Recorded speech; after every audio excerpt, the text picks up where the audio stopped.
Hi all, welcome back to our channel. So இன்றைக்கி ஒரு long வீடியோவில் உங்கள் எல்லாரையும் மீட் பண்ணுறதுல ரொம்ப ஹாப்பி. இது வந்து அம்மா வீட்டிலேருந்து ஒரு சின்னதாக ஒரு குக்கிங் விலாக் தான். ஸோ யூஸ்வலாக நாங்கள் அம்மா வீட்டுக்கு போயிட்டோன்னா பாப்பா ஃபுல் பிஸியாக இருப்பாங்க. அவங்கள என்கேஜாக வச்சுக்கிறதுக்கு அங்கே நிறைய பேர் இருப்பாங்க. அவங்களோட சித்தப்பா, சித்தி, மாமா அந்த மாதிரி எல்லாருக்கூடயும் விளையாடிட்டு பெருசாக நம்மளை கண்டுக்க மாட்டாங்களா. அதனால் நம்ம கொஞ்சம் ஃப்ரீயாக இருக்கலாம். ஸோ பாப்பா பிஸியாக இருக்கனால இந்த டைமில் தான் வெளியே போய் கொஞ்சம் திங்ஸ்லாம் வாங்க வேண்டியதுனால நாங்கள் கிளம்பிட்டோம். கொஞ்சம் கிச்சனுக்கு தேவையான பொருட்கள்லாம் வாங்கிட்டு வந்துடலாம். அதுக்குள்ளே பார்த்தா எங்கள் டேடி பிரியாணியே ரெடி பண்ணிட்டாரு. நாங்கள் அவ்வளோ லேட்டாக வந்திருக்கோம். கரெக்டாக நாங்கள் வந்ததுக்கப்புறம் பார்த்தா சிக்கன் 65க்கு எல்லாம் ரெடி பண்ணிகிட்டு இருந்தாங்க. ஏன்னா சிக்கன் எங்ககிட்ட இருந்தனால பிரியாணி ஆல்மோஸ்ட் ரெடி ஆகிடுச்சு. விசில் வந்தால் கம்ப்ளீட்டடு. ஸோ அதுக்குள்ளே மீதி இருக்க வேலைங்கள் எல்லாத்தையும் வீடியோ எடுக்கலான்னு சொல்லிட்டு தான். ஸோ சிக்கன் 65க்கு சிம்பிளாக கார்ன்ஃப்ளவர் மாவும் அது கூட கொஞ்சம் 65 மசாலா, இஞ்சி பூண்டு பேஸ்ட்டு, லைட்டாக லெமன், கொஞ்சம் கருவேப்பிலை இதெல்லாம் போட்டு மசாலா ரெடி பண்ணி வச்சுட்டாங்க.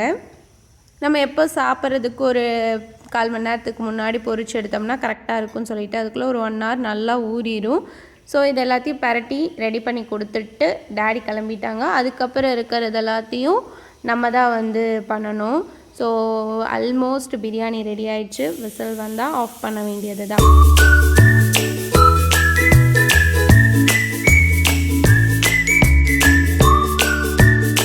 அது முடித்ததுக்கப்புறம் நாங்கள் ஃபஸ்ட்டு பண்ண வேலை இந்த ரைத்தா ரெடி பண்ணுறது தான். தயிருக்கு ரெடி பண்ணி வச்சுட்டு சிக்கன் கிரேவி ரெடி பண்ணணும். இன்றைக்கி என்ன மெனுன்னு பார்த்தீங்கன்னா பிரியாணி, அதுக்கப்புறம் மட்டன் குழம்பு, ஒயிட் ரைஸ், ரசம், அப்புறம் raita, chicken 65 masala, chicken gravy இதெல்லாம் தான் ரெடி பண்ணோம். சிக்கன் கிரேவி நாங்கள் ரெடி பண்ணது தான்.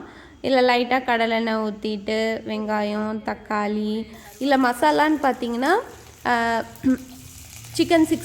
சிக்கன் மசாலாவும் அது கூட கொஞ்சம் கரம் மசாலா, கொஞ்சம் கறி மசாலா, இது என்னெல்லாம் மசாலாஸ் கையில் கிடைக்குதோ அதெல்லாமே கொஞ்சம் கொஞ்சம் போட்டிருந்தோம்.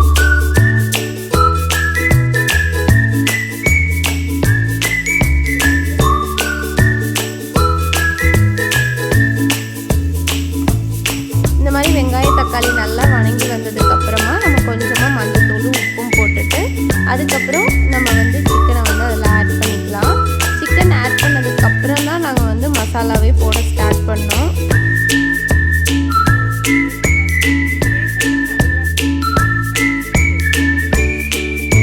சிக்கன் மசாலா,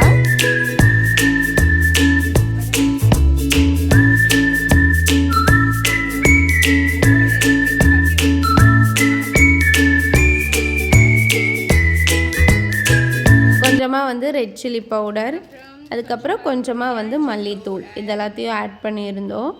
நல்லா பரட்டி விட்டு சிக்கன் கொஞ்சம் எண்ணெயிலேயே அந்த பரட்டணும், மசாலாலாம் ஒன்று சேர்ந்து வரட்டும்னு சொல்லிட்டு நாங்கள் இங்கே கிச்சன் வேலையெல்லாம் செஞ்சிட்ருக்கும்போது பாப்பா ஹெல்ப் பண்ணுறேன்னு சொல்லி இந்த மாதிரி அவங்களுடைய பங்குக்கு அவங்க வேலையும் செஞ்சுட்டு இருந்தாங்க. இதில் கிரேவி வர்றதுக்கு நம்ம வெங்காய தக்காளி எதுவும் அரைச்சி ஊற்ற தேவையில்லை. அதே போல் தேங்காயும் அரைச்சி ஊற்றல. இன்றைக்கி தயிர் வச்சு தான் நாங்கள் இதை ரெடி பண்ணியிருந்தோம். ஸோ இந்த மாதிரி அதிலே தண்ணி விட்டு வரும். நல்லா செமி கிரேவியாகவே இருந்துச்சு. ரொம்ப நல்லாவே இருந்தது. அதுக்கப்புறம் பாப்பா கூட கொஞ்சம் நேரம் விளையாடிட்டு நாங்கள் எல்லோரும் உட்காந்து கொஞ்சம் நேரம் டைம் ஸ்பெண்ட் பண்ணிகிட்டு இருந்தோம்.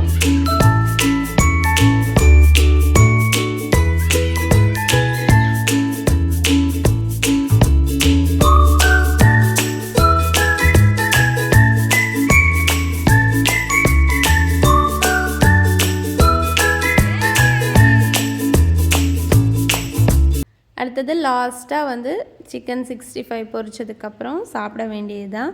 ஸோ இன்றைக்கி எங்களுடைய டின்னர் இப்படி தான் போச்சு. உங்கள் எல்லார் வீட்லேயும் சண்டே அன்றைக்கி நிறையா ஸ்பெஷலாக எடுத்திருப்பீங்கன்னு நினைக்கிறேன். ஸோ இதே மாதிரி நம்ம நெக்ஸ்ட் ஒரு வீடியோவில் எல்லாத்தையும் இன்ட்ரோ பண்ணி சூப்பராக ஒரு விலாக் ரெடி பண்ணி கொண்டு வரேன். அது வரைக்கும் நம்ம சேனலை லைக் பண்ணுங்கள், ஷேர் பண்ணிக்கோங்க, மறக்காமல் சப்ஸ்கிரைப்